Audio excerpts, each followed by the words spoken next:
welcome to this DesignSpark Roundtable discussion on sustainability.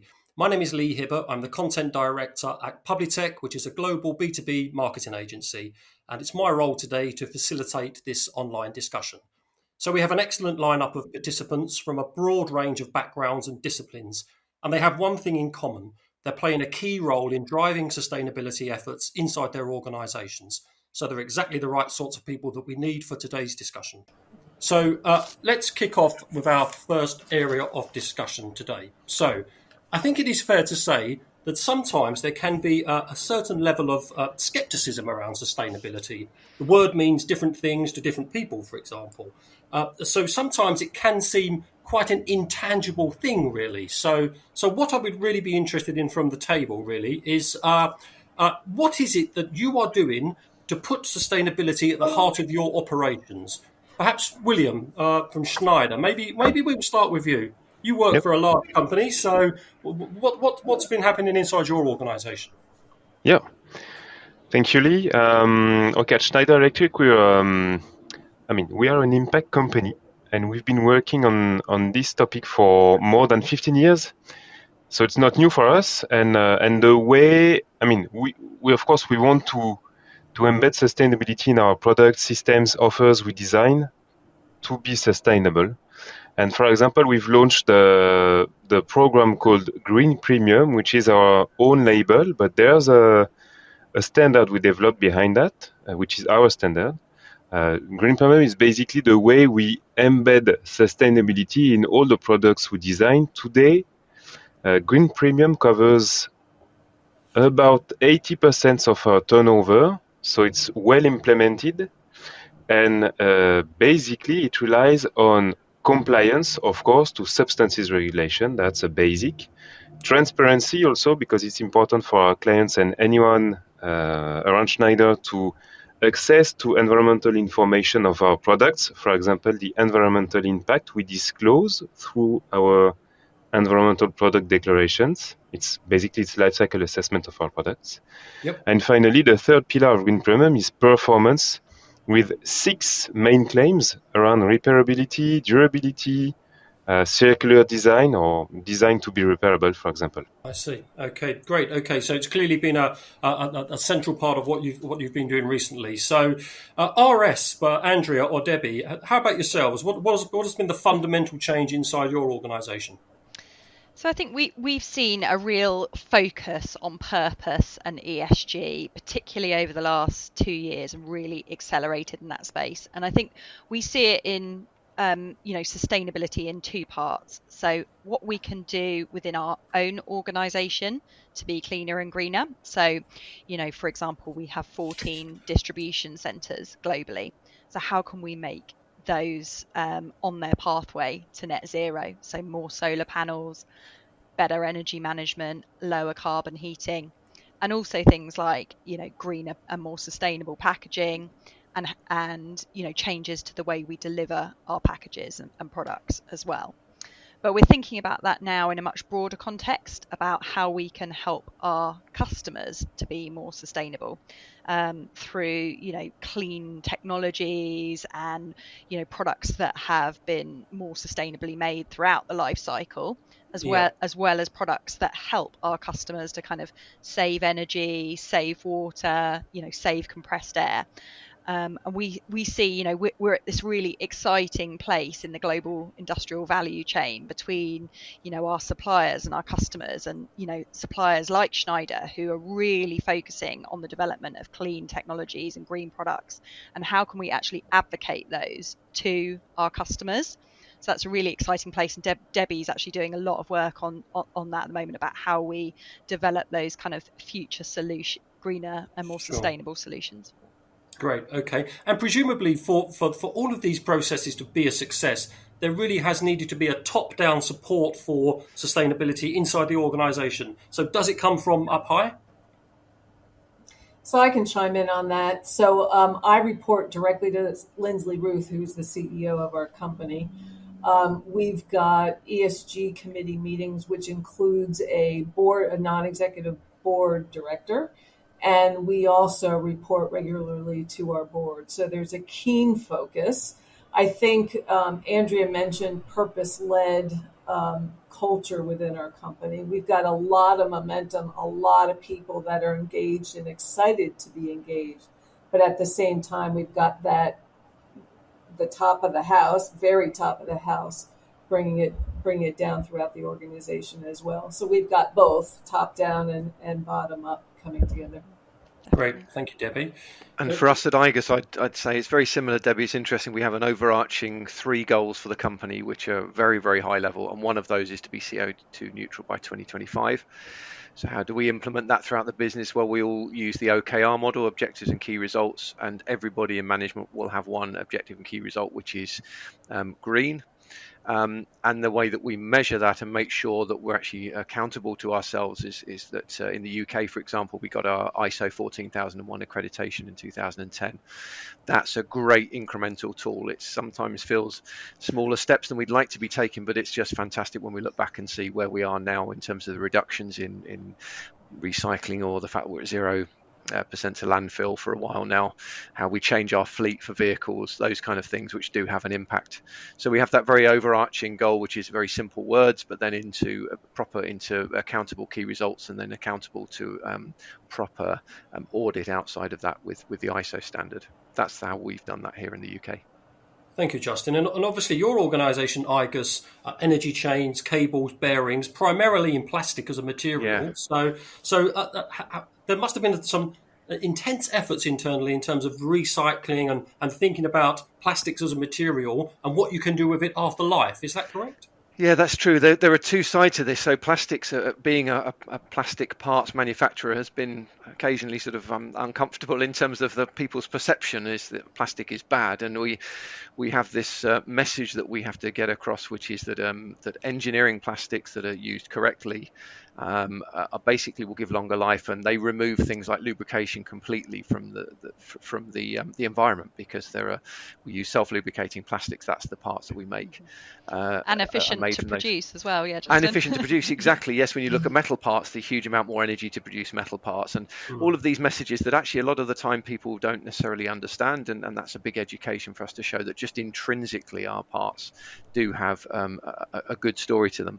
But yeah, as you say, when we start off with things like we're very, very strong on guaranteed life for our products, so guaranteeing 3 years or 10 million movements, these kind of things for cables, for cable management, bearings, so that customers know they don't have to throw them away early, or that they're not going to underuse them, shall we say. Yeah. And then we're evolving that into then what we call smart plastics, adding sensors into the materials and into the parts to say this is a 25% through the life or 50% through the life. So that's something we're really getting into now. So again, that customers don't underuse the product. And then, as you said, the end of life, we're tackling that now with recycling. So we developed a recycling program a couple of years ago. We're starting getting into that now, and the big breakthrough this year. So we collected 50 tons of material since then from customers. We give them a route back into us, and we can then recycle that. And now we're into proper product recycling, in that we've developed a process whereby we can clean the material and have it back to its virgin state, and then go completely circular. So we now have 2 ranges of our smaller energy chains, which we use a material called Igomid CG, and we call this cradle chain, the idea of cradle to cradle.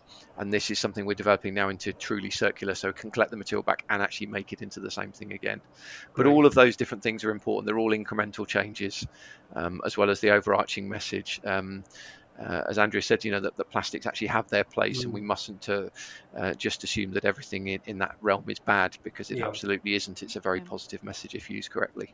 Great, thank you, Justin. Particularly interested in the smart sensors there, and we'll come on to IoT and how that can be used for heads-up intelligence on how products are performing and how they're wearing out, and therefore extending their life. So we'll come on to that in a while. So, Michael, over to yourself. How about your organisation? How is sustainability being driven through what you do today?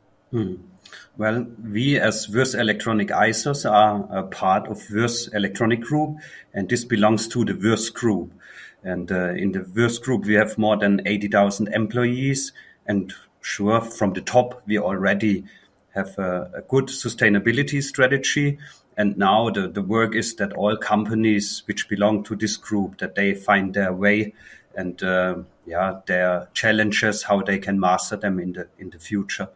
And there, for us especially, as with electronic ISOs, we have the challenge in the electronic branch together like other participants today, no matter where you belong in the supply chain, if you are a service provider, if you are a component manufacturer, you all have the challenge that the customer requirements increase, and as well that your colleagues and employees, your target group also in your company, that they also request for more sustainability and actions.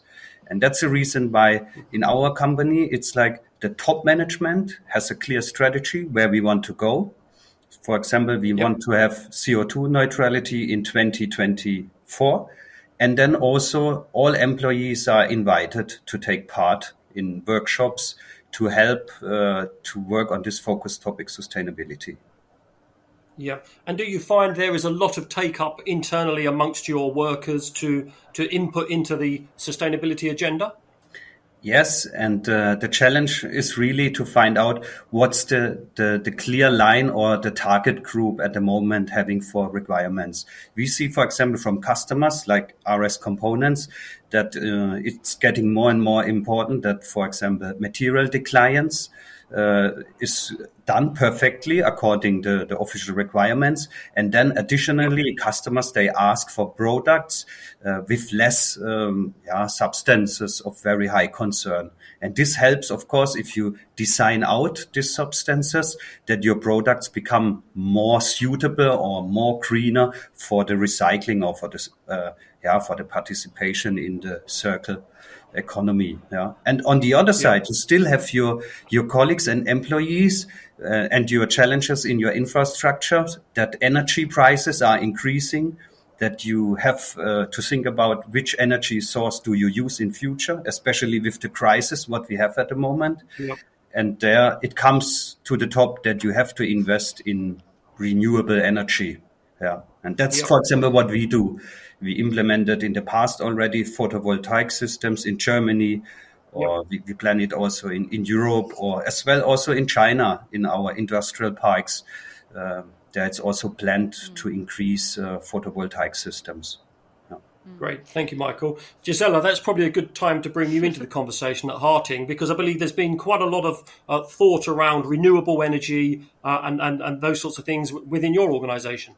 Yeah. Okay. I will give you a twofold answer. Maybe Justin just mentioned the importance of standardization and certifications, and when we see what is the main difference when we talk about CSR today and about sustainability maybe 20 or 15 years ago, this is that we need a systematic way, and I think management systems like ISO 40001, ISO 26000, or when we talk about health and safety, they are really of importance. And what we do is that we've got these management systems all over the world in all our entities, and with that we ask for audits. That means that we have an external person that takes a look at our processes and can say, okay, this process is in accordance, because we've got the system behind to define goals, to implement it in our processes, and continuous improvement. This is the first part of the answer. The other part of the answer is a more personal one, because, we are a family-owned company, and all family members are hunters. So they have a special relationship to nature. And this is something I know Dietmar Harting now for more than 17 years. He always says the Limits of Growth was a book he read, and it changed his attitude. And what he did in this time afterwards was that he invested in biomethane, that he invested in things like wind energy, in photovoltaic, and nowadays we've got green energy here in Germany. And as Michael already mentioned, now our challenge is that we go worldwide, that in Asia, in USA, where we've got totally different situation when we talk about the energy mix, that we have more renewable energy. And as this is something we rely on, we want to focus on in future. Great. Thank you very much, Gisela. So, Lennart, you've waited very patiently there. So did the answers resonate in terms of what your organisation is the activities that your organisation are participating in? Yeah, I can just perfectly agree on what the colleagues said earlier before. Take one step back. What Phoenix Content believes in is this vision of the all-electric society, what we call it. A vision of the future where primary energy will be electric energy by renewable energies, like the colleagues already mentioned, photovoltaics, wind, water supplies. And the key factor for this will be, of course, making the world a bit smarter with smart products. And I think there was quite some interesting ideas in the conversation so far, because there are two key messages there. One will be everybody has to produce products in a greener, more sustainable way. And on the second side, or second perspective, will be making smart products for the future, because only downsizing abilities and requirements not working. We need some smart products with some smart components for the future to enable this.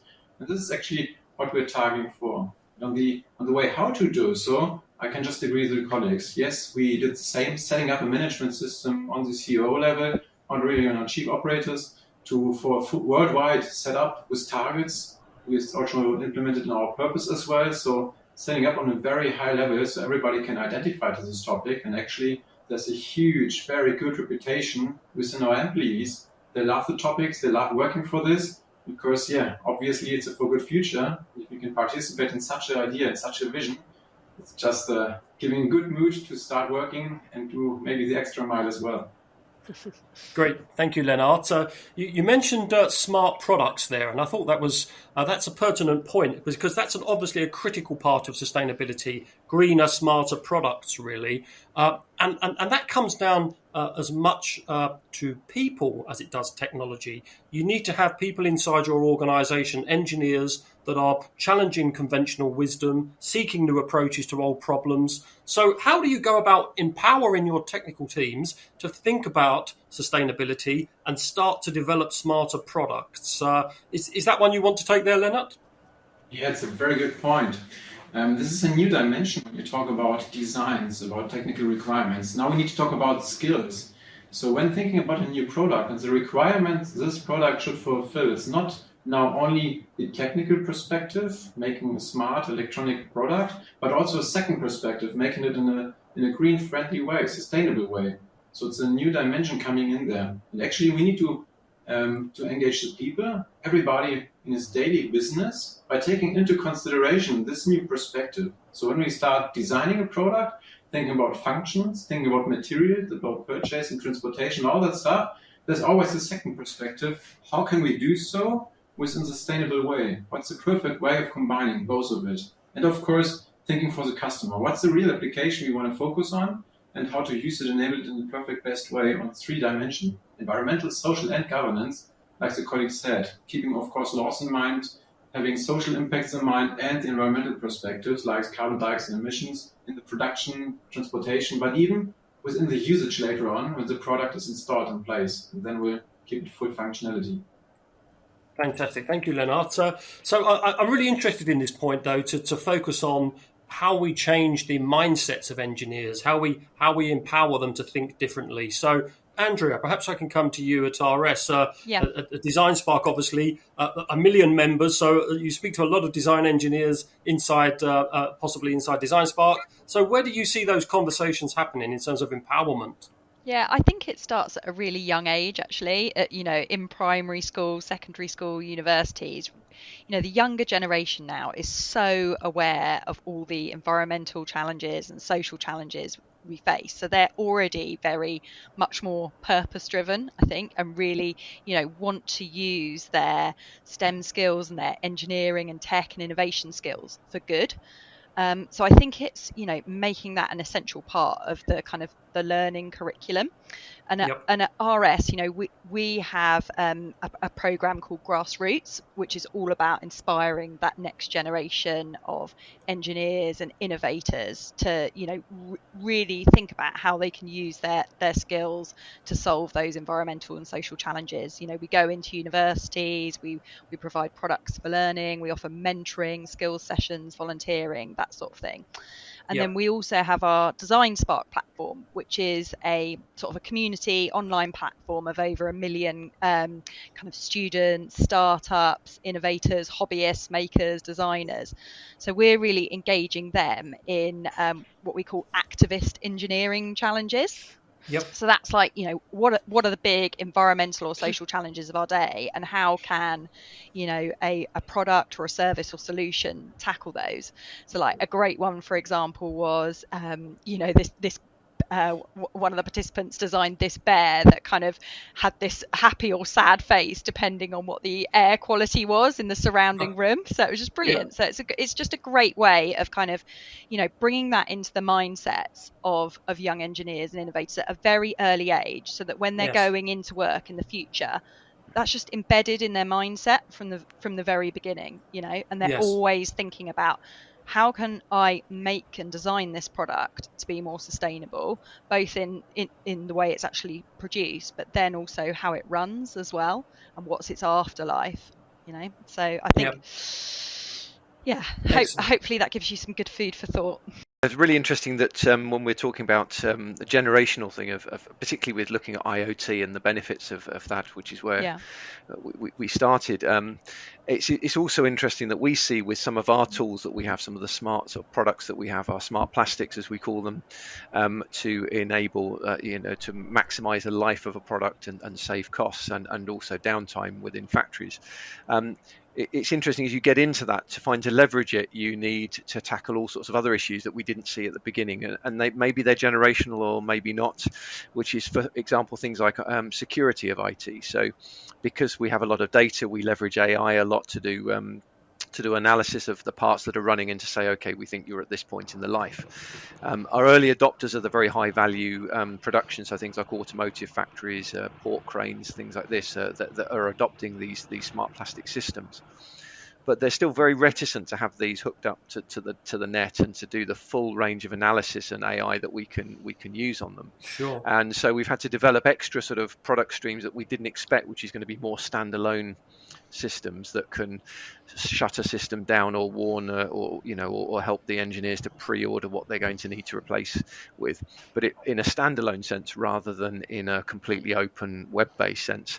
And we didn't necessarily expect that. We thought everybody would be rushing to use this technology, but there's still a reticence in some things again, and as Andrew said, it might be generational as well, but there are other things that we have to deal with, like security concerns and making sure we can do all of that, and now we've ended up there with the smart plastics where we can do it as absolutely standalone at the machine with the PLC, right through to a full cloud analysis and everything in between. But we had to do that because the early adopters had different concerns that we wouldn't have necessarily expected. Okay, interesting. Thank you. Gisela, there's a point for you there, I think. If we think about collaboration, and as Justin's just started to talk around there, it does feel like there needs to be sort of greater collaboration amongst engineers to sort of really accelerate sustainability. So how has your organisation tried to achieve that? Through research alliances or new connections to try to get these conversations going? Yeah, so I think there are different ways. Like everybody wants to go. What we did, for example, when we talk about single pair Ethernet, is really that we have got a network with designers, with research, with technology experts and things like that. And then you are able to produce a product, to produce a range of solutions where you reduce raw materials, where you use less cable, where you have got a higher energy efficiency and things like that. And I totally agree that it is really good to point out, like Andrea mentioned, to see what the younger generation brings with. But when I talk to my colleagues, I see they're so motivated because they see day by day what's happening outside and they really want to change it. And they say, we've got the technology, we are the experts, we know our connectivity solutions now for years or for generations sometimes. And they say, we can put it in, and when we've got networks and meet the people who are experts in things we are not, then we can generate really new solutions. And this is something like SB or other things we can do. Yeah, fantastic. Okay. Michael, William, Lennart, are these conversations resonating with you? I can absolutely agree to the colleague just said. One special point comes for me very clearly out. It's not just one person. It's not a project we need to start and accelerate and go further. It's more to the people with their everyday business. And it's a very interdisciplinary topic. There's everybody in there. We've been talking in this discussion about already the technical designers, the software experts, and even the guys from logistics, from production. Everybody's included in this topic because there are so many different points we need to impact on. So the biggest question and challenge will be to get the exchange between all of them, that they have the same level of understanding and activities within sustainability. So this is a new interdisciplinary topic for them, because they studied maybe technical perspectives and now they get a new perspective in there. So this is an interesting point for the future to make, to actually bring these ideas into their mind, the knowledge into their mind, and then establish it in the daily business where it belongs. Not a project by everyday business. Have good decisions and ideas in there so that they actually have the time for thinking on this new topic day by day when doing the daily work and seeing the potential they can actually do. We could never do this from a central perspective, but only within the decentral perspective by everybody participating in these ideas. Fantastic, thank you. That Michael, William? Lee, if you don't mind, that's a good link. Thank you, Lennart. Just to add on this, because we talk a lot about technology, softwares, designers, but sustainability, to our mind, and to my mind also, is it's a complex topic because it addresses many dimensions, and as people, not only as as workers at Schneider, but as people, we often hear, especially at this time, things around sustainability that are often shocking about climate, biodiversity, resources. So at Schneider, we took a survey beginning of this year on 8,000 employees, and more than 90% of them were eager to take action, but looking for some more awareness, knowledge around sustainability. So that's why we decided to launch what we call the Sustainability School at Schneider, that gathers more than 80 modules, 80 courses to learn more about sustainability and know which actions to take, both at home and at work, because sustainability is not only a working topic. It's how to be empowered at home and in our own personal lives. So that's the way we make the most to empower everyone at Schneider. Lee, if I could chime in on a point here. What we've tried very hard to do, and I think successfully, is really embedding ESG into everything we do. It's not a sidebar strategy. It's not a side action plan. It is core to our business. Andrea mentioned purpose-led culture, but from a strategic perspective, from an actions perspective, from an initiative perspective, from a project perspective, it is in our business. So it really encourages people to have that top of mind because it's the foundation for everything we do all the time. And it's very, very core. And that's when it becomes really genuine, I think, as well, when it's not just about sustainable engineering, it's about sustainable marketing, buying, recycling. It permeates through the whole organization and society. That's when we'll really start to see meaningful change, where it's with everyone and everyone takes responsibility, and it doesn't, just come back to ESG teams or sustainability. It's everyone feels empowered to make this change. Yeah, playing sort of devil's advocate there, Andrew, I think it was fair to say in the past that perhaps some companies and organisations paid lip service towards sustainability, but it sounds like things have moved on. You can't do that anymore. It has to be embedded completely throughout the organisation. Yeah, I absolutely think so. I think, there is a lot more compliance and, structure around it now to make sure that isn't the case. And there's, has such an intense spotlight on it, this whole area, that it's obvious when there are claims that aren't genuine, and, companies and others get called out for greenwashing when you can't see the action that marks, the rhetoric. So. Fantastic. Thank you. Yeah. Michael, you've waited patiently there. Was there a point you wanted to raise? Yeah, I can just agree. We experienced the same situation. Everybody wants to be involved in this topic, but there are different opinions and ideas how to develop this. Yeah, you have the younger generation. They see it a little bit different because of their short history, I would say. And then you have experienced engineers with their individual priorities in their day-to-day business, directly in contact with the production line and with the customer. And for them, of course, to get a mind change is a little bit challenging at the beginning. From the youngest, you easily can absorb the energy from them. And then the challenge is how to bring it into your company. Sure, we as Swiss Electronic ISOs, we have a strategy from the top, but it only works if you bring them together. And my experience was we had small projects, like for example, was from some employees. They suggested if we were not able to repair, for example, defect products from the employees, and then they brought it into the company, young talents, for example, and then our engineers in the laboratory, they help to repair this. And then, of course, it's not our day-to-day business, but it helped to bring them together. And so they talked about this, and you could see that there was also tension in between, because the experienced engineers, they have a different thinking and a different spotlight on that. And this was the funny thing, what I experienced. You have to support all ideas at the end, because you have to absorb this energy, and then you bring also the change if you are creating a community. And this is what we did.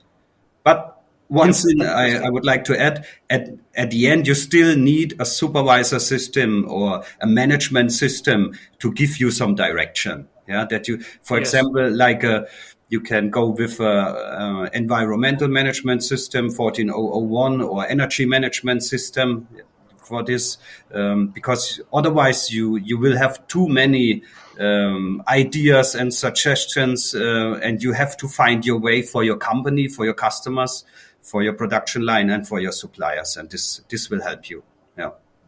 Great. Fantastic, thank you. So that's interesting. So far, we've talked about what your organisations, your companies are doing around sustainability, and then we've tried to sort of weave in how your people are thinking about it. But there's another big group of people we haven't talked about so far, and that is the end user, the end users of products, really. So I'm interested in repairability, product circularity, those sorts of issues. How do we move away from having a society that is a throwaway society? Your mobile phone, after a couple of years, you expect to have a new one, even though that phone still exists and still works. So is there a mindset change that also needs to take place amongst consumers, do you think, if we are to move towards product circularity and a reduction in waste? Who would like to take that one? Yeah, maybe I can go first and the colleagues will add on in. I would like just to add on what Justin said a couple of minutes earlier today. The customer has a very good and important impact now. Because the products, once they leave our hands and go to the customers, we hopefully see them in the future again. In the past, they've been throwing away and we lost this valuable materials. And I think with the circular economy, it's very important to get into contact with our customers, because the material they're using, as what Justin just said, for example, plastics, the same for brass, for metals, for copper, for steel, whatever, name it. It's very important to get back these materials into our supply chain. And there's a second perspective as well. When we talk with our customers about requirements, as soon as we get the real idea of what is the real requirement, you brought up the example of your smartphone, what does a smartphone really need to do?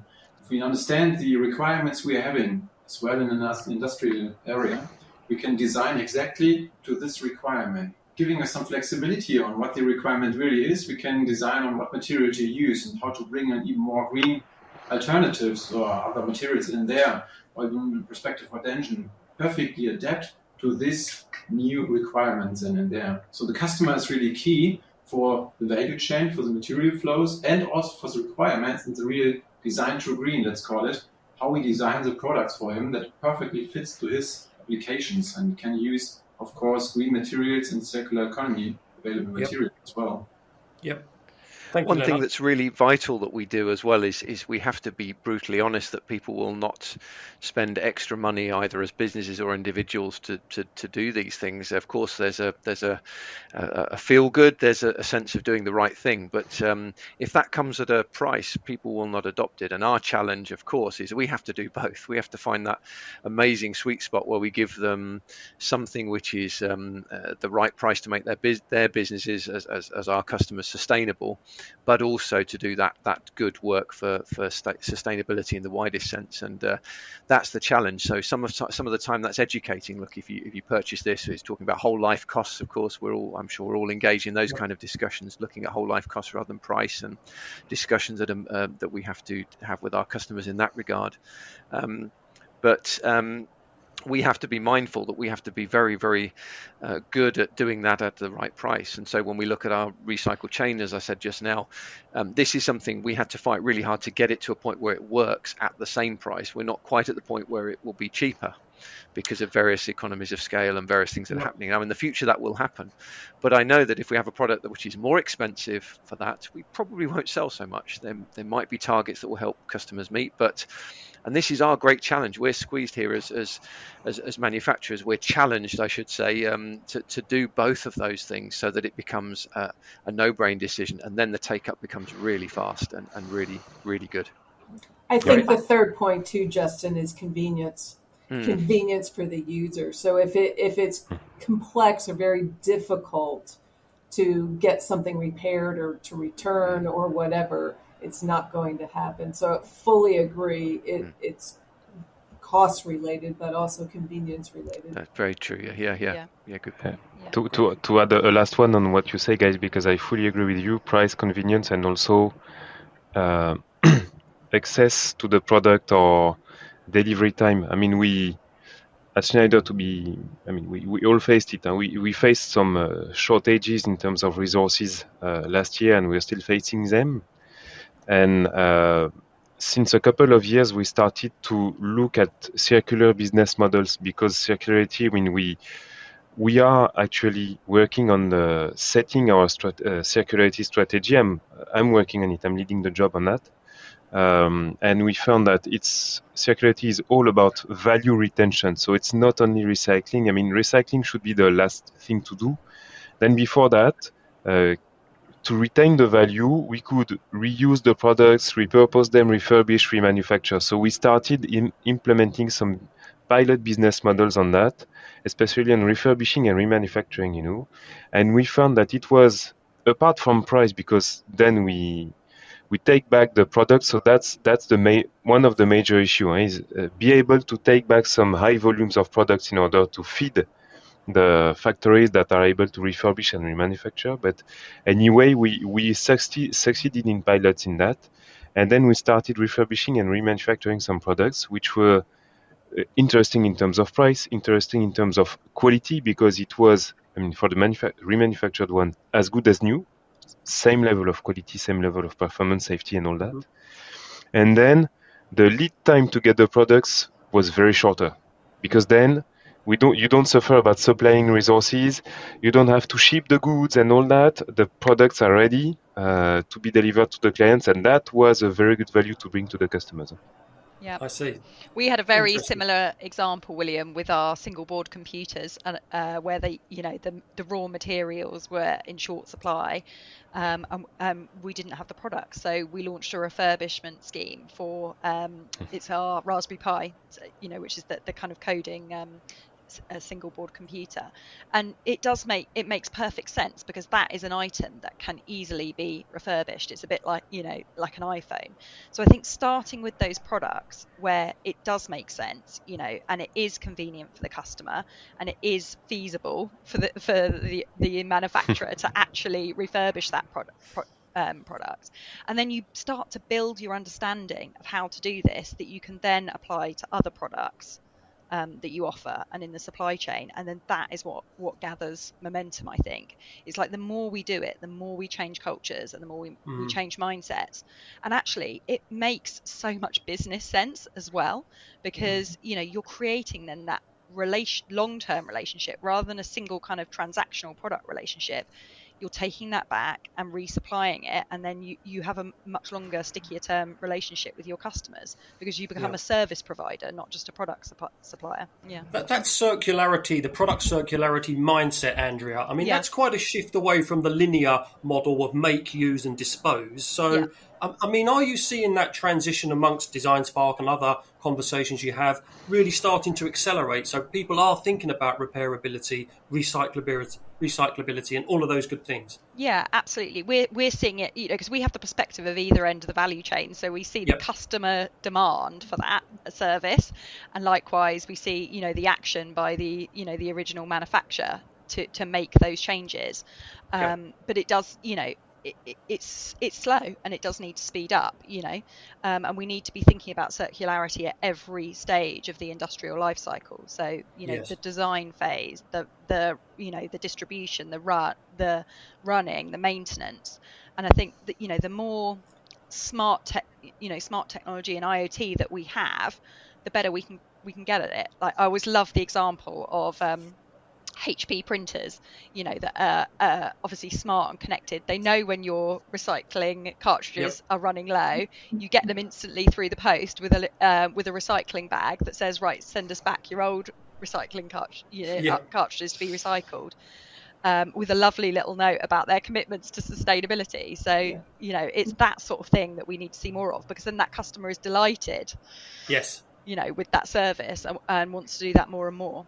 Yeah, fantastic. The other thing is packaging. So, packaging is the same topic as how do we, first of all, use less packaging? How do we protect our products with less packaging? But for that packaging that we use, how do we reuse it? And I just want to share interesting input that I just got yesterday. I was at a customer visit, and we're very proud at our own actions in reducing packaging. And we've got a number of sites that have auto pack machines. And what that means is, instead of using a bigger box and stuffing it with dunnage to protect the product, you build the box using flat corrugate around the product, so it's smaller. And we're very proud of that. And we've had significant reduction in waste because of that. However, just received input yesterday from a customer that they were disappointed in that, because they used to reuse our boxes for their own products, and now they're not reusable. So interesting. So we've got to think about that balance. Not only was it helping our customers, but it was also encouraging reusability. Sure. So an interesting point that I just wanted to share. It's always like you as we know in sustainability, you fix one point and then you realise it's had a knock-on effect in another area of the product life cycle. Absolutely. I could see you nodding there, Gisela. So let's have your perspective here. Have you had to work closely with customers to try to sort of enhance and build circularity into what you do? Yeah, so maybe I want to add one point. When we take a look at the whole value chain, then we have to talk about the supply chain, and we really have to focus, for example, on metals that we get, recycled metals. And this is something, when we talk about copper or our aluminium, where we today have the chance to do this, and I think we have to focus this because our customer wants to know the whole process. And this is something you already introduced. We did a project with a big customer about a product carbon footprint calculation. And the idea behind this project was not only that he gets our footprint, he really wanted to know how we did it. So we get into our production, take a look at all the different machines and all the different things we used. We take a look at the suppliers and so on. But in the review, when we took a look at the project, it was 9 months long. It took us more than 6 months, and it was already mentioned before, to speak the same language, to really distinguish between a corporate carbon footprint and a product carbon footprint, to differentiate between scope 1 to 3, to see, okay, is it cradle to cradle, is it cradle to gate? Do we really want the same thing? Do we really want to have the same granularity? And talking about this, and this is what you mentioned, William, having it schooling, training is something really important. The calculation was not the problem. The problem really was that we've got the same mindset, that we really have both the same goal. It's so easy to say we calculate the product carbon footprint and then we see how it works. But this was not the idea behind, to really have an atmosphere, and it was a real trustful atmosphere with our customer. They said, okay, you can have an insight in our production, everything you want to know, and he gave us insight in his calculation and things like that. And this is something I really want to highlight. This kind of cooperation is the thing where I learned the most, because people open their heart, They say, okay, what they really want and why they want to do this, and they start to discuss.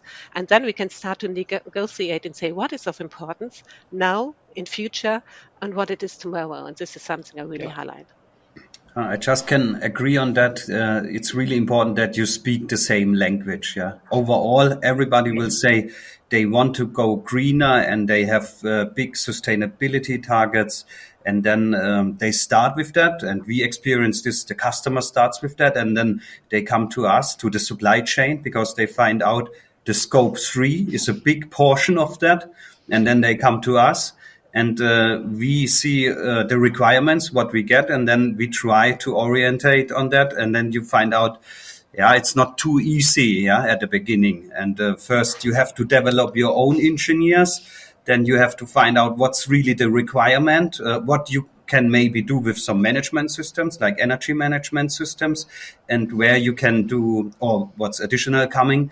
Then you see it in the supply chain that not only the pillar of sustainability is important, also the social responsibility, and that they want to assure that they have further supply chain. And then they bring in the risk management. And this is what, if you work both on that, for example, when we started with energy management systems, and then it totally helped up at the current times. It was easy to identify already where is your supply chain, where is your maximum energy consumption, so that you also can do easily implementations for risk preventive, to support the supply chain.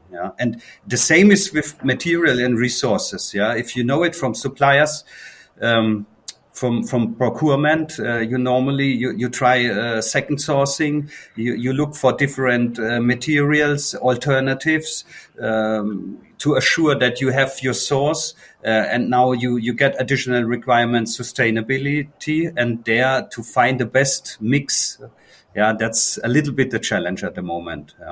Some fantastic answers there, and I'm going to challenge you even harder now, I think, because I'm going to sort of ask you to expand your minds as we try to address some of the mega trends around sustainability. So obviously the climate emergency is at the forefront of most people's minds. It's taken on an ever greater urgency, and so we have a global transition towards net zero, but it's not going to be easy. So how do we get there? What are the blockers? Is it even feasible? What do you think about that? William, maybe I can come to you first. Net zero by 2050. Is that possible?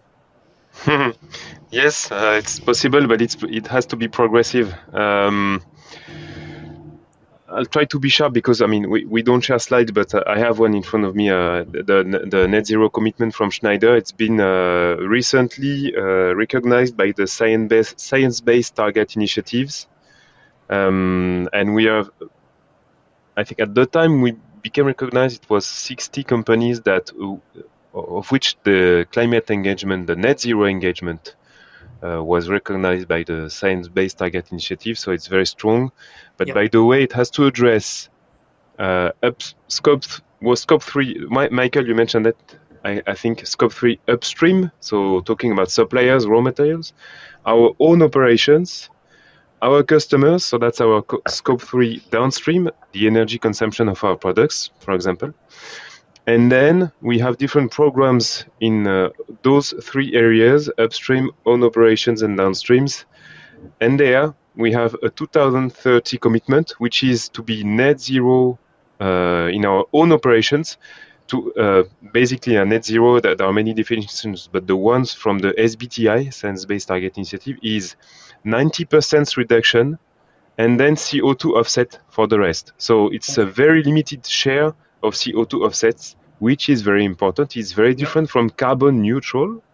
And then by 2040, our commitment is to be carbon neutral for the end-to-end value chain of Schneider.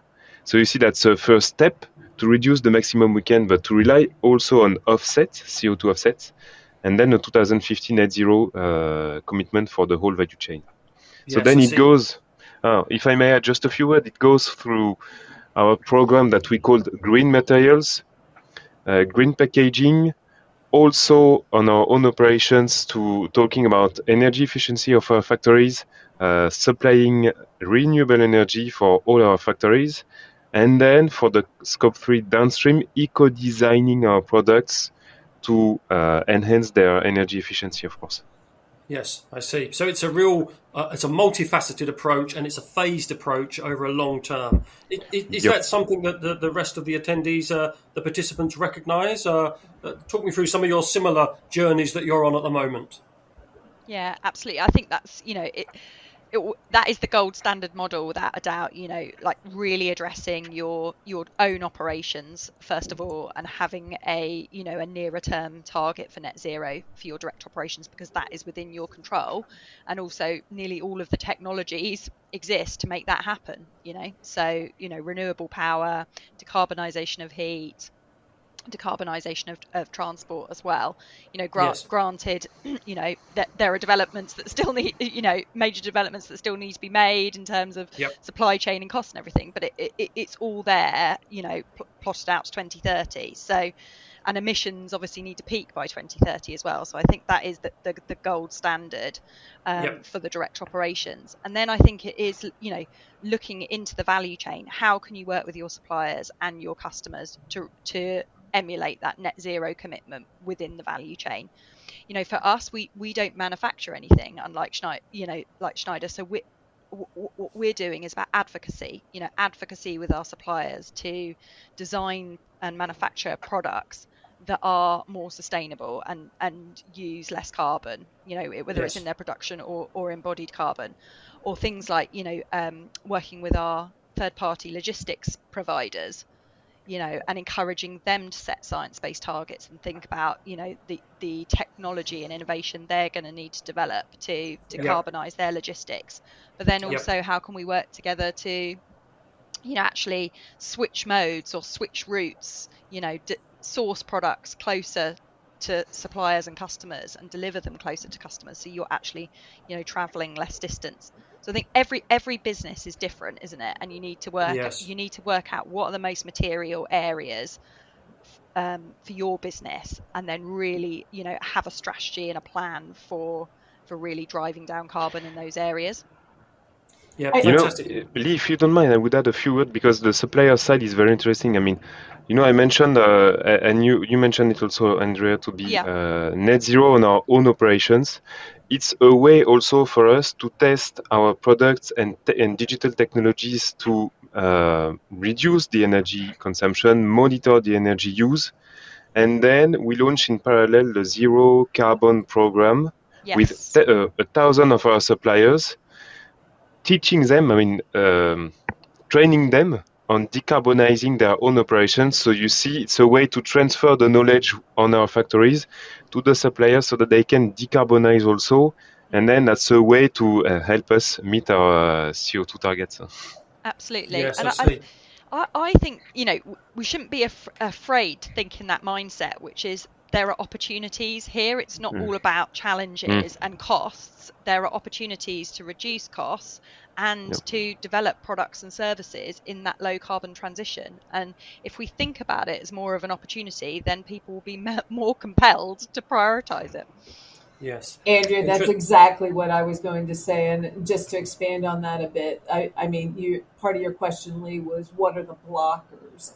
Is everybody needs to participate in this, but not all governments are, not all businesses are.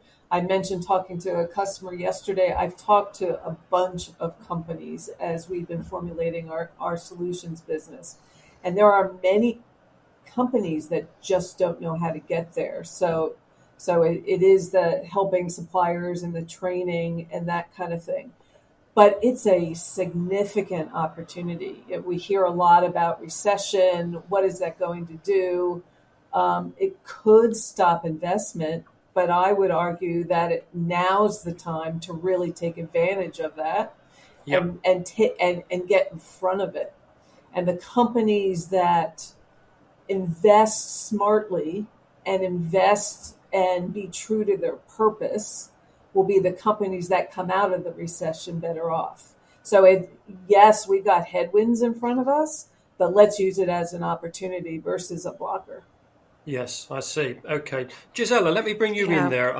I mean, we've heard from the round table. It's complex. There's lots of jigsaw pieces that need to be put in place, whether that's internal resources, supply chains, logistics. So how does this move to net zero feel to you? It sounds complex to me. Yeah, it is complex. I think that is something what we have to handle because that's life, yeah. And this is what we Yep. all do when we've got family, when we run our company or things like that. I think when we talk about CO2, we've got a global goal. We have the Paris Agreement, and this is totally clear what we want to reach until 2030. And this is something when we talk about CO2, we've got standards behind. We have ISO standards, we have the Greenhouse Gas Protocol, and now we have to live this. We have to fulfill this. This is something we do. We do all as companies, we do it together. We work in associations and things like that. But Debbie, you already mentioned we talk about ESG. So we have other topics we have to talk about as well. When we talk about environmental issues, and I take a look at the ISO standard, or I take a look, for example, at the sustainable finance or the reporting directives that are coming from the European Commission, then we have other categories as well. We have to talk about water. Yeah, it was a real dry summer here in Germany. And water is our new currency. This is my opinion. Yeah, now it is CO2, but in a few years it will change. We will talk about water, we will talk about biodiversity and things like that. And we have to manage this. And when I see how complex the CO2 discussion is, it took me months to really get inside. And now I see the other topics are coming as well. Yeah, wow, I will never go to sleep. That this is something that happens, and I'm not doing this on my own. This is why I Always really learning. highlight. Yeah, that's it. Always learning. This is why I highlight networks. I want to talk to my colleagues inside because they've got the technological perspective. I've got the outside network because these are the experts when I talk about water or talk about human rights or other topics. And I think this is something that makes it so really spectacular. Yeah, it's wonderful to work with this. Yeah, because it's amazing. Every day you've got a new thing you can learn, and you really learn a lot of things. But sometimes you have to say, okay, I have to find a structure, and this is why we need standards behind, why we need systems behind, and that we agree. Because when we say CO2 or sustainability in future will be our currency, then we all have the same rules to follow. And this is something that we have to negotiate. And I think this is good that we've got a network like this today to discuss this and see where we are, what we want to do in future, and how we can strengthen our commitment. I think that is really important about that. There's this plethora of different ESG issues that we're all grappling with, and that's why it's really important, both at a company level and an engineering level, to understand what are your most material issues. But as a business, is water a material issue to your business, or do you have a big impact on land and biodiversity? And actually, focus your resources on where you can make the biggest difference as a company or as an engineer, and that will allow you to be more focused and more impactful with your outcomes. Fantastic. Thank you, Andrea. Lennart, the last person really for this question. So there's been some real sort of passion around the table here in terms of how much of an opportunity this is really. Is that how you see net zero and the transition going forward? Yes, I can just agree with the colleagues. Two perspectives. One is, I just think it's necessary for the future. There won't be any business model in the future anymore if it's not a sustainable business model. So it's really key to become part of this and actually to implement this into your companies, your structures, your thinking. And I also think that at the moment there might be invests in technology, invests in new processes, but these invests are just temporary. By time, this will become the new standard process we are using, and even on a financial perspective, processes which are at least at the same level as they are today.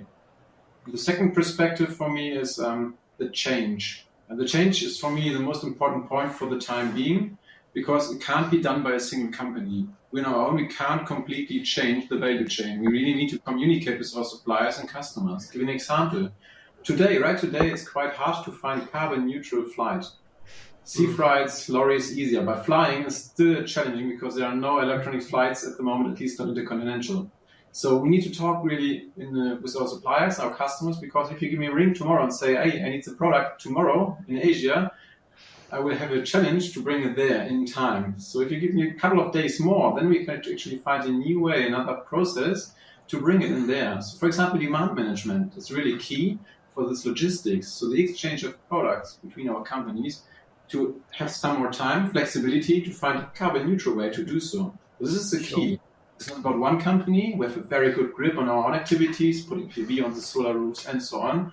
But actually the change within the processes is key. And I think this is all about communication, bringing together some really creative, good talents and thinking different ways, other ways, smart ways, with smart products, to find a way how to adapt to these new processes and these new kinds of communication.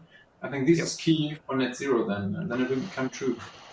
Great, thank you, Lennart. There was a word that you used several times there, and it was change. And it's quite clear that we are in a period now of enormous change as we understand sustainability and really what it means for all aspects of our business. And one aspect of the business is going to be the skill sets that you need inside your organisation. They are going to change as we start to move forward. We are going to need different people from different disciplines, different backgrounds, as we try to drive sustainability forward. So what does that mean in terms of recruitment and people coming into your organisation? I'm interested in how you're actively seeking out new people, new ideas in your organisation to push sustainability forward. Justin, perhaps I can start with you. I think you've had some success, for example, with apprenticeships. Yes, apprenticeships is something that maybe we were a bit later to, but has really been working for us in recent years. So I think at last count, we're about 10% in terms of our workforce are in apprenticeships in different areas.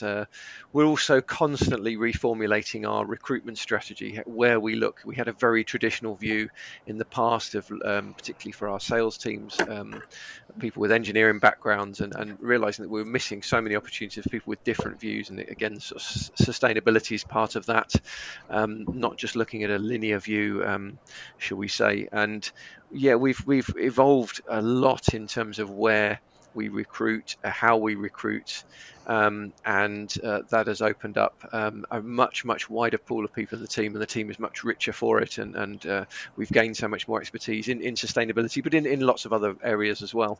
That I think has been a very good thing for us. Yeah. So we have an early careers program. You mentioned apprentices. We also have internships, and university students that are coming in, that through those programs and in those programs, there's a much bigger interest in sustainability and social responsibility. I think, that I'll call them the kids have been kind of brought up that way, and there's a much bigger interest. So it's important that we have programs within the company that attracts them. So we do have the apprenticeships, we do have the internships, but they need to know that we're a purpose-led company. They need to know that we've got sustainability and ESG embedded in our strategies, and it's very foundational. And we want to make a difference. And, our purpose, making amazing happen for a better world, we're very sincere about that. But that is also an attraction for folks coming into the organization.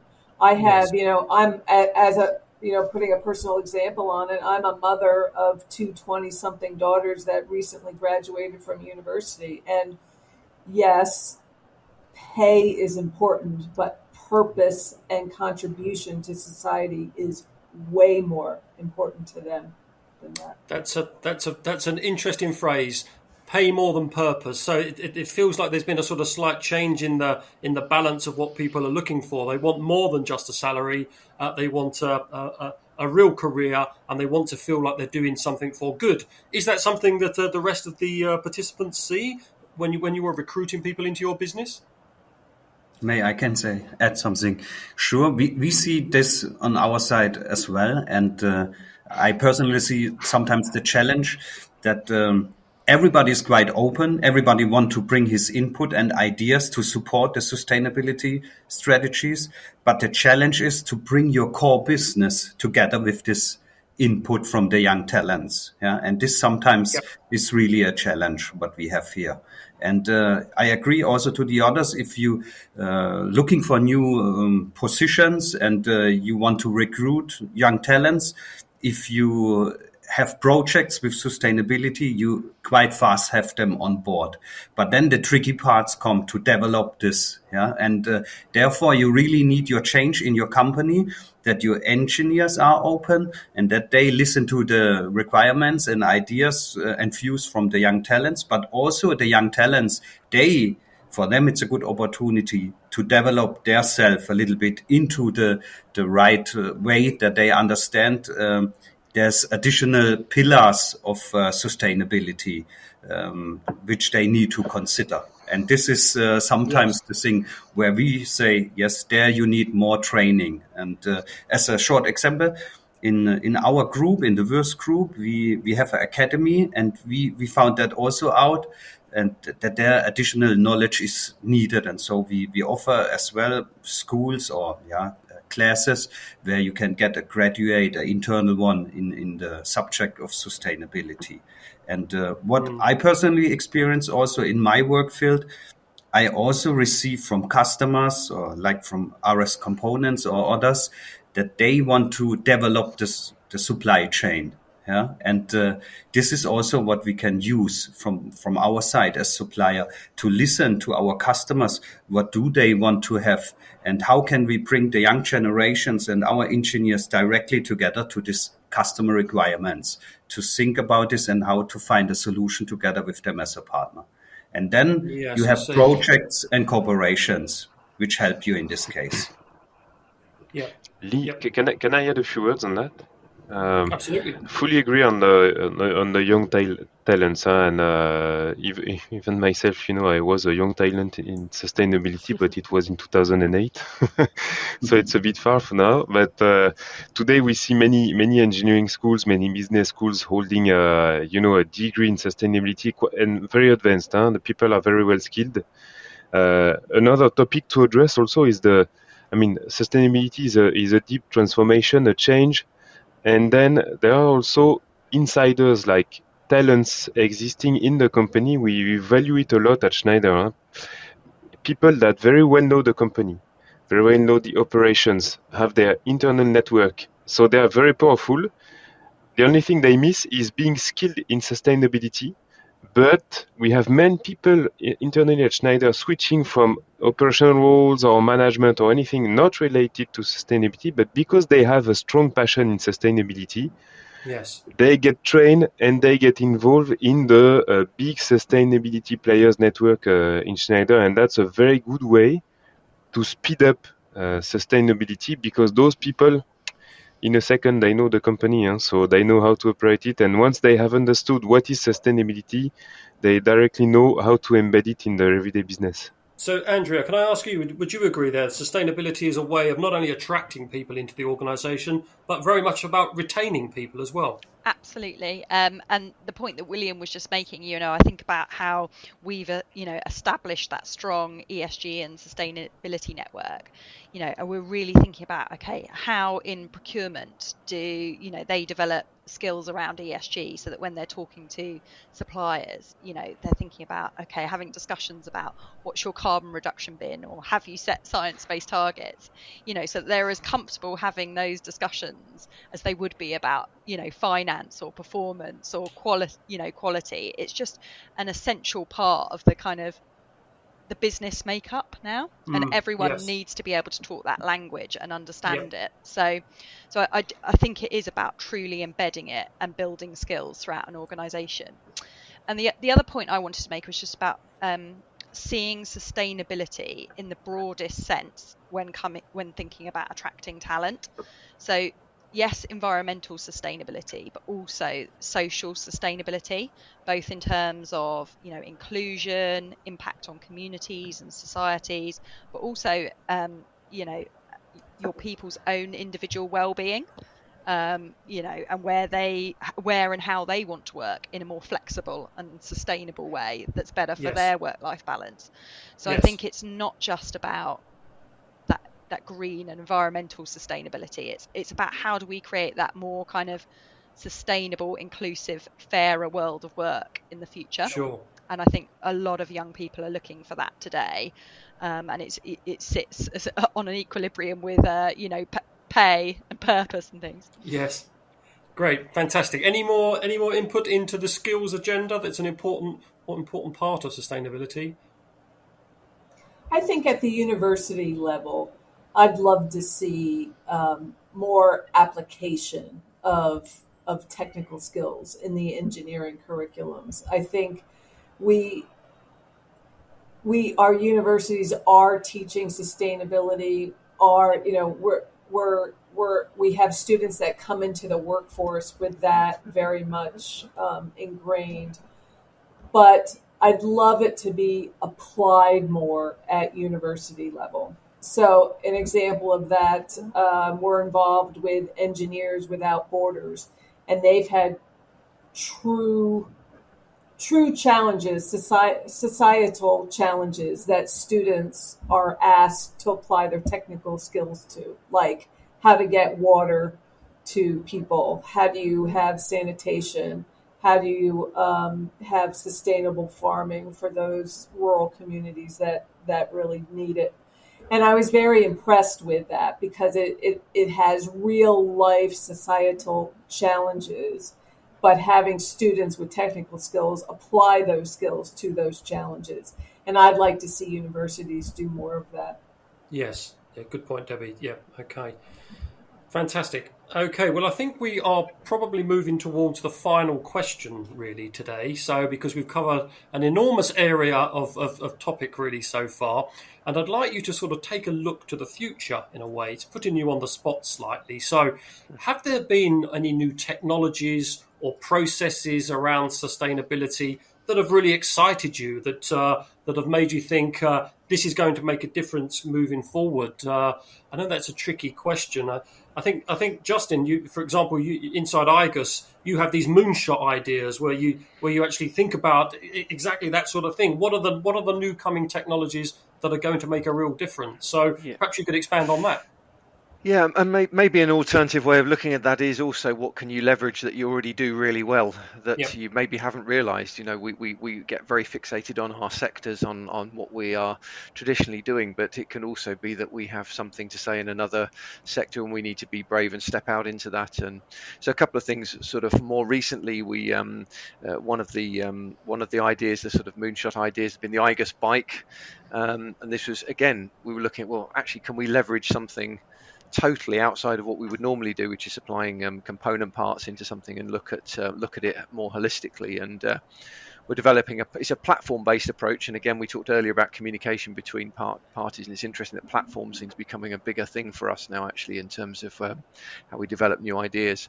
But the idea of a bike which has no metal parts, no lubrication, and that's something we could leverage all that we've learned for many, many years since 1964, and we can do it. And we've looked at brakes, freewheel, gear, crank, chain, everything. It's all plastic. And we're developing this idea, and we've got prototypes now, and we just remove completely the metal parts there and therefore the lubrication that goes with it. And then we're starting to partner through this platform with a company called MTRL in the Netherlands, who have developed ideas of making the frame and the wheels out of ocean plastics. So the sort of catchy ocean plastics to motion plastics sort of idea. But taking something where our dream would be to have factories where we provide the sort of the engineering parts, the moving parts to that, and then you can build a factory making bikes anywhere where you have a source of ocean plastics or just standard recycled plastics, and build them there. And so that's a really interesting thing that we're getting into. And again, it's not necessarily that it's massively new, but we just are leveraging what we learned and start to look really more widely than where we traditionally looked, and see what can we bring to something, and something that could be revolutionize an industry completely for transportation, and how something is made, and making it locally to where there is a waste source and so on. So that's an example of something like that we're looking to do, and it's really exciting and fantastic new idea. Yeah. How many of these bikes have you made? Is it one we've prototype? We've got a handful. I was over in Cologne last week in the factory, and I was told strictly not to ride it, but we all had a go. Really, really interesting. So these will be commute bikes. They're when you make something from single-use plastics, like a frame or something, it's necessarily going to be quite heavy. So it's a particular type, but it's but absolutely just really, really good. And you look at it and think, well, why have we not done this before? It's it's leveraging what you already know sometimes into something that, and stepping out into something new. And absolutely phenomenal idea, and really interesting, and that inward looking and then partner approach and other things that were platform approach has given us something there that maybe we wouldn't have thought of before. Yep. Any more from anyone else at all in terms of exciting technologies or processes that you think are going to really make a difference, either internally or externally? Okay, when I think about our processes that we all have in industry, I think the digital twin will be something that really changes our world, because then we've got the possibility to simulate. I'm not a technical expert, but the idea, that I've got a software where I can see what happens with the product in future. How can I put the connector into the train? What happens? And I can simulate what happens in 10 or 20 years. I can see what happens when I take different materials, when I design it in another way. I think this is something when we start to work with this, then we have to connect, because we have a how do you call it? We are dependent, and then we find new solutions. But the digital twin, from my perspective, is a wonderful instrument in future, how we can work together and how we can highlight and really see when we change something, when we take a metal that is second source, or when we take a totally different material, what will happen? And this will be a game changer for sustainability. Great, fantastic. So that digital twin is the modelling of the physical world, effectively. That can be products, processes, factories, anything, almost cities, almost. So that's really interesting stuff. Thank you. So, Lennart, how about yourself? Yeah, just fits perfectly to what I was thinking of. Bringing together different industries. And when I say this, for example, I mean our everyday life, when I have to just think about a couple of years in the future and experience how it will look like, having PV on your roof, having a car driven by electricity, and combining these industries, actually charging your car with your PV, and in the night use your car as a capacity, as a battery to light you up your house. And this is just not that far away, it's very close by. Everybody of us will probably experience such a use case in the very near future, how to do so, if not already existing in your houses already. And I think of the same idea for our industries, for our companies, thinking about our companies using the new electricity within our capacity standing out there, lots of cars on our parking spaces from our employees, so lots of batteries already in here. So combining these different technologies, these different industries and companies will be awesome for the future. And I think will be key for actually getting the next step to net zero, to circular economy, to, let's say, our electric society, to a new perspective of sustainability. And this is, I think, not that far away. It's just one step ahead, and we can see the first different technologies at a glance already. And the digital twin, of course, included, because you will see their smart software skills and even showcases, or even on your smartphone, maybe the status of your car, of your house, whatever. So this will be a nice combination of different abilities and technologies. I'm really looking forward to that. Fantastic. Thank you. Andrea, did you want to? I was just nodding violently, because I come from a kind of smart energy and connectivity and connected home and connected business background, and so it's not necessarily the really futuristic stuff that hasn't been created yet that excites me. It's exactly what Lennart just described. How all of our homes are going to be smart, and our businesses as well. Smart buildings, smart factories.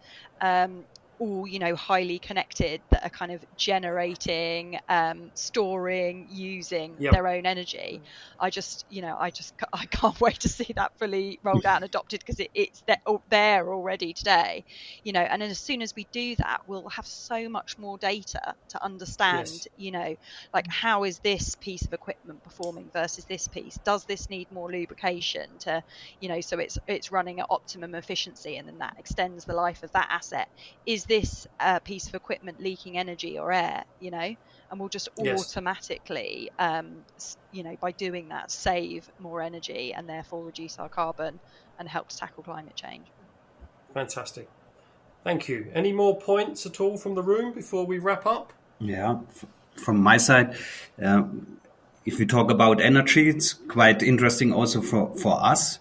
What we have seen in the past was when we tried to develop our energy management system, that we had to have a deeper look into the production sites. And then we found out not only our productions, also our suppliers, they have challenges to save energy, and then we collected some experience, and we found also solutions to reduce energy consumption. And now what we can see at the moment, what's going on is also that our customers, they are triggering us, and they try to find out how they can save energy at the supplier side. And then we can already share our experience, what we did already.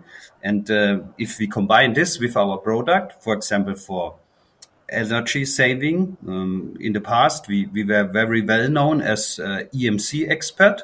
And in our portfolio, there are also LADs, and they can be used from many customers. And some customers, they use it for agriculture, and they want to save energy. And so we help them with our LADs, with our studies and experience by setting the right wavelength so that they can use it in an optimized way in their application so that they save energy. And that's what we can offer as a component manufacturer. And this is an interesting part for us, and also quite experienced, what we can see here at the customer side, at our side, and at our raw material supplier side. Yep. Thank you very much, Michael. Great. Okay. So I think we've probably come towards the end of our conversation today. And I have to say, it's been a really positive experience. We've looked at sustainability from a company perspective, the impact on people, the impact on technology as we start to look forward. And it's quite clear there is some tremendous opportunity for innovation and collaboration amongst the engineering community. So I think all that is left for me really to do is to thank DesignSpark for bringing us in the room today to have the opportunity to hold this discussion, and to thank you all for your varied and valued inputs. So I'm very grateful. So thank you very much. Thank you. Thank you. Thank you.